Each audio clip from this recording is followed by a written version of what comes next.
Stocks नतीजों के दम पर आज फोकस में है। फेडरल बैंक की बात करें तो दूसरी तिमाही में मजबूत नतीजों के बाद स्टॉक में करीब 6% की जोरदार तेजी आज देखने को मिली है। तेजी के पीछे की वजह क्या है और कौन से ट्रिगर्स होंगे, ये बताने के लिए अब हमारे साथ अभिषेक जुड़ चुके हैं। अभिषेक, गुड मॉर्निंग। बताएं, फेडरल बैंक में 6% की तेजी आज दिखी है। बिल्कुल, फेडरल बैंक के शेयर में हम देख रहे हैं कि नतीजों के बाद मजबूती हो रही है और उसकी वजह यह है कि अगर हम कैपिटल एडिक्वेसी रेशियो को छोड़ दें तो कंपनी के बैंक के नतीजे हर पैमाने पर मजबूत रहे हैं और ब्रोकरेज का भरोसा भी शेयर को लेकर बढ़ा है। 3 रिपोर्ट्स आई हैं और तीनों की तरफ से बाय की रेटिंग है। अगर हम मुनाफे की बात करें, मुनाफे में करीब 11% के आसपास की बढ़त है और 1050 करोड़ रुपए के आसपास का मुनाफा आया सितंबर क्वार्टर में। आय की बात करें, यानी कि नेट इंटरेस्ट इनकम, ब्याज से आय की बात करें तो उसमें 15% का उछाल है और ये फिगर आया है 2367 करोड़ रुपए का।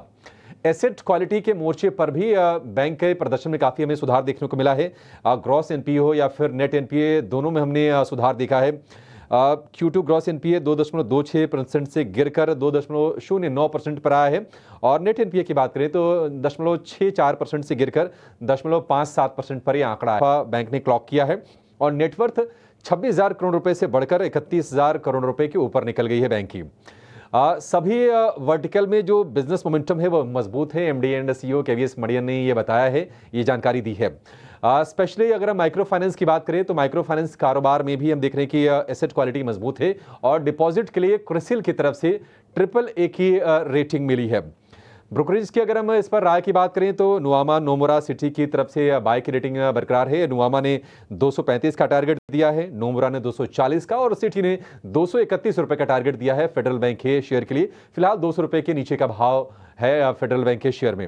अगर हम शेयर की चाल की बात करें तो महीने भर में देखेंगे तो थोड़ा सपाट आपको दिखेगा क्योंकि बाजार की कमजोरी रही है हाल फिलहाल की, लेकिन 6 महीने में 23%, इस साल में करीब 26% के आसपास के रिटर्न्स थे और एक साल की बात करें तो 40% के आसपास शेयर ये चला है।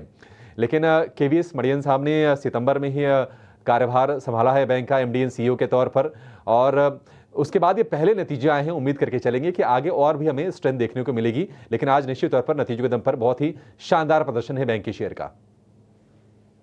की तेजी स्टॉक पर नतीजे काफी अच्छे रहे। कई सारे ब्रोकरेजेस ने स्टॉक को अपग्रेड किया है, अपने लक्ष्य भी बढ़ाए हैं, जिसके चलते स्टॉक में आज तेजी दिखी है। इनफैक्ट स्टॉक के पिछले कुछ महीनों की बात करें तो अच्छा ट्रेंड भी दिखा है। ईयर टू डेट बेसिस पर करीब 26% का रिटर्न स्टॉक ने अब तक दिया है। ध्वनि, चार्ट्स पर देखें तो क्या राय रहेगी? अच्छे नतीजों के दम पर और स्ट्रॉन्ग फंडामेंटल्स के दम पर स्टॉक में आज तेजी दिखी है, लेकिन अगर किसी को फ्रेश पोजीशंस लेने हो तो फेडरल बैंक पर क्या राय होगी? जी बिल्कुल, यहाँ पे फेडरल बैंक में कोई भी एक फ्रेश पोजीशन बनानी है तो मेरी सलाह में 200 का भाव अगर हमें क्लोजिंग बेसिस पे क्रॉस करने को देखने को मिल रहा है तो यहाँ पे कोई भी एक फ्रेश पोजीशन बनानी चाहिए, क्योंकि आप शॉर्ट टर्म चार्ट को अगर यहाँ पे देख रहे हैं तो इस पूरे महीने में यही एक लेवल है जो बहुत ही एक अहम रेजिस्टेंस की तरह काम करता हुआ देखने को मिल रहा है। जैसे ही 200 के भाव को यहाँ पे स्टॉक क्रॉस करेगा तो वापस से आपको देखने को मिलेगा कि ऊपर की तरफ 210 से 215 का लेवल इसके लिए बहुत ही इजी हो जाएगा अचीव करना। बट कोई भी एक फ्रेश पोजीशन 200 की लेवल के क्रॉस करने के बाद बनानी चाहिए।